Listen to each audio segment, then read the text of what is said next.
खर्चीवाल्या यंत्रमाग धारकांनंतर मजुरी वाढीसाठी यंत्रमाग कामगार रस्त्यावर उतरणार. कामगार संघटना कृती समितीच्या वतीने शुक्रवारी मेळावा.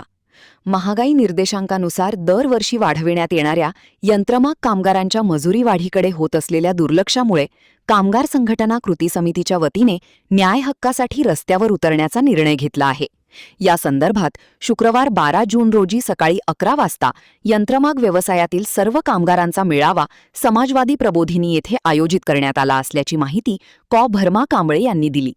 ते म्हणाले, सन 2013 मध्ये झालेल्या 41 दिवसाच्या आंदोलनानंतर झालेल्या करारानुसार विक्रमी 28 रुपये 50 पैशांची मजुरी वाढ झाली होती. सन 2016 पर्यंत त्याची अंमलबजावणीही झाली, परंतु मागील 10 वर्षांपासून परवडत नाही या कारणास्तव मालक आणि मालकांच्या संघटनांनी मजुरी वाढीच्या करारातून बाहेर पडत असल्याचे घोषित करून मजुरी वाढ दिली नसल्यामुळे येथील यंत्रमाग कामगारांचे नुकसान होत आहे. त्यामुळे एका बाजूला महागाई वाढत असताना दुसऱ्या बाजूला पगारवाढ मिळत नसल्याने कामगारांच्या अडचणीत वाढच होत आहे.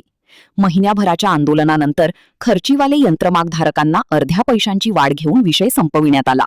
या आंदोलनावेळी आम्ही यंत्रमाग कामगारांची मजुरी वाढ घोषित करून त्याची अंमलबजावणी करण्याबाबत निवेदन दिले होते, परंतु त्याकडे दुर्लक्ष केले गेल्याने यंत्रमाग कामगारांच्या मजुरी वाढीसाठी आंदोलनाचे हत्यार उचलावे लागत असल्याचे सांगितले.